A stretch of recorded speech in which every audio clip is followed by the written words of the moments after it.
we all are advocating to everybody to adhere to the guidelines that have been given.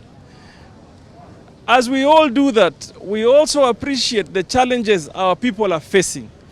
That is why some of us believe strongly at some point, when we are ready, we should call for a total shutdown in more vulnerable areas. But obviously that requires deeper consultation, deeper planning, over which is on the table and we are discussing. What brings us here today is, first of all, to say what happened yesterday was unnecessary and try to bring back order. So we are asking both the Mwananchi and the security agencies and ourselves to remember that we are under a health curfew, and therefore to be able to succeed in this important purpose is to observe those guidelines. So we have consulted this morning and we have agreed that from effective immediately, ferry services shall operate in this manner. Number one, the focus will be pedestrians, mwananchi wa kutembea na mguu for the time being. So magari will be restricted. Tunasema magari yataanza kuvukishwa kuanzia saa 5 asubuhi mpaka saa 8 mchana pekee. So that asubuhi mpaka saa 5 inavusha tu wananchi, na in demarcated areas or areas where we are marked for them to be able to stand for the time being. Magari yatavuka kuanzia saa 8 mpaka saa 9, and then we close vehicles movement on the ferry. Tubaki tu kuvukisha wananchi. Pili, I want to urge the employers in our region, they must understand also tu katika, in fact we shouldn't urge, we should tell them as government they need to adhere to this, kwamba sahihi tuko katika msururu wa mtihani mgumu. So wakubaliane na sisi kwamba even if your employee has to work over lunch, so be it, lakini by 3 o'clock watu watoke makazini waanze kwenda majumbani ili to be able to meet the regulations that have been put in place for us to achieve this curfew. You all must remember, hili janga sio unique kwetu. Janga hili limeanza dunia mzima, na sisi tunaangalia matendo ya dunia ingine ama cities zingine katika dunia, ni gani yanafanyika vizuri ndio sisi tufanye, ili tuweze kuepuka to be in a situation where the doctors or the clinicians are forced to make a choice on who lives and who dies. So for the pedestrians, nataka niwaambie, please let us observe the guidelines tukati tumepewa. We are here to ensure that you are safe. We are here to ensure that you remain healthy, even though we also appreciate there are certain challenges that we have to deal with. Vile kwa polisi, we have discussed and even told them there is no point to use so much force. Lakini mwananchi naye afate. There is no point where a country is under a curfew on matters health that canisters, tear gas canisters have to be thrown. There's really no reason as to have a situation where Wainaina there was being wekwa drungu for no reason. Because these guys on the other side will help us to highlight the real issues on the ground. And I am sure my brother Rashid has taken note. He has instructed his people to be orderly, to be humane, to be respectful, to be able for us, because unajua hii ugonjwa hata mkishikana hivi sahi kutoke vurugu, mwingine katika mfurukano achemue akushike, na kama alikuwa nayo angekupatia tu. So for us, we are here to achieve those two important things today. We shall observe how operations will go on Monday, and then collectively we'll be able to make a decision. Even though, like I said, even you as a mwananchi, you need to start preparing yourself in your mind that at some point we may ask you to stay at your house and don't leave. Wale wanakuja wanasema Mombasa raha, saizi Mombasa karaha. Tusikuje tu kuzurura. Curfew iko na itakuwa enforced. Finally, our people, please, this is a worldwide thing. India, 1.3 billion people wamewekwa nyumbani for 21 days. Our president and the government, both county and the national, wamehurumia watu wetu kutafuta riziki. Wamesema from 5 to 6. You can never get it anywhere. The whole world is on lockdown. Kwa hivyo lazima hii tukubali kwamba curfew is there to stay, na usijaribu serikali. Ya jana it was an unfortunate incident, but believe you me, regrettable, but it's necessary evil, na kazi ya polisi ni mtego wa panya. Itaingia yule aliyehusika na yule asiyehusika. Wale wabaya watoke katikati ya wananchi wazuri. What I want to say is that we've been enforcing 3 things. 1, social distancing. 2, a ban on public gatherings. And then 3, limiting unnecessary travel. I will keep doing that. And as for the ferry, we will agree with what Governor said. We will have that time, the off-peak hours for the pedestrians will be used by vehicles. And can employers understand this? Can vehicle owners also understand this?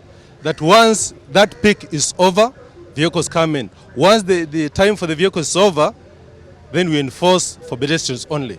So please, tusione hiyo scenario ya jana kwenye tunadharau yale ambayo yanasemwa. Hii ni kitu ambacho lazima kuwe enforced. Lazima kuwe na enforcement. Tunasema kwamba ni vita, tunapigana na adui asiyeonekana. So tukifikiria kwamba ni Mheshimiwa Mbishi ndio adui ama ni Rashid ndio adui, tutakuwa tunafanya makosa. Tuone kwamba ni ugonjwa ambao lazima tuuzuie, na tufanye kila kitu tuzuie ugonjwa huo. Nashukuru kwamba governor amesema atafungua soko kule ng'ambo. Very important. We will cut the number of people coming across the island in a very short while. Kwa hivyo leo tutafanya demo sisi na viongozi hapa kuonyesha vile watu wanastahili kusimama kwenye ferry. Na hiyo enforced throughout kuanzia sasa mpaka kule decision tutafanywa. Kama wananchi wetu wataona kwamba hawawezi kutegemea yale tunawaambia, basi tutafunga kabisa lockdown hiyo, watu wakae ng'ambo ile, wengine wakae ng'ambo hii. So that tuwaokoe, si kwa sababu yetu, ni kwa sababu yao na maisha yao na watoto wao na jamaa zao. Hata Mheshimiwa Joho hapa, yeye na jamii yake, hata mimi. Kwa hivyo tujiangalie sana. Ugonjwa huu ni mgumu, na sisi kama utawala na polisi na wengine ambao tunafanya kazi hapa, tafadhali mtuone kama watumishi ambao tumekuja kutekeleza jambo, na tutawafanyia vyema na mtafurahia, na mwisho tukimaliza ugonjwa huu mtaulizana ilikuwaje, mbona tulikuwa tunaelewa, mbona tulikuwa tunasukumana. Lakini itakuwa tumejiepua, tutakuwa tumejiponya, tutakuwa tumekaa ngangari kuitumikia nchi yetu. Asante sana. Wakuu wote wale ambao kwamba wasimamia vitengo vya polisi kutoka regional mpaka county, wote wastahiki watukuliwe hatua. Sawa. Wale watu waliofanya yale, maskari waliofanya yale, tunataka kwanza wachukuliwe hatua. Naam. Kwenye picha wako wazi wazi wapiga watu. Je, watawachwa? Na kukaa ndani ndio suluhisho. Kwa hivyo total lockdown lazima ferry isimamishwe halan, kwa sababu sasa virusi vaenea zaidi wakiingia watu. Lau kama mtu ana kirusi kwenye ferry the way ambao watu wanakuwa congested, hata wanyama hawa congested namna ile, wameshapatana watu. Itakuwa sisi twafanya kazi ya bure, itakuwa ni kirba goji, goji kirba. Hatutofika mahali popote. Lazima kufanywe total lockdown, na private sector imewajibika. Kila anayemfanyaji kazi wake, anayekibarua wake, amsaidie, ampe mshahara wa miezi miwili aweze kukaa nyumbani. Na pia serikali itoe chakula kwa kila household, na chakula chenyewe kusiatiwe machifu peke yake. Kuna opinion leaders, kuna mashirika mbalimbali, kuna mashirika ya dini, kuna mashirika ya CBOs wote washirikishwe, wagawanye chakula nyumba baada ya nyumba. Lazima kuwe na uwazi, au majambazi watakivamia kile chakula cha maskini. Lazima chakula kitoke kwa watu wote, kufanyiwe total lockdown, na hatua itukuliwe kwa wale ambao kwamba wamefanya maafa. Serikali ya kaunti na serikali kubwa lazima ishirikiane katika kutoa huduma. Mitaani kuweko na harakati za usafi, watu wafanye usafi vizuri sana, kuweko maji, kuweko na masabuni, masanitizers, na pia kufanywe lockdown. Tusifanye lockdown tukawafisha watu kwa njaa, hiyo itakuwa ni janga lingine. Lazima watu waangaliwe, wapewe chakula. Wabihadha, wassalamu alaikum walafu minkum.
Ika live kabisa wewe.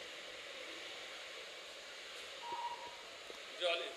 Dokman, live kabisa. Live ama baada? Live zimekatazwa na serikali. Usifanye live kabisa bana.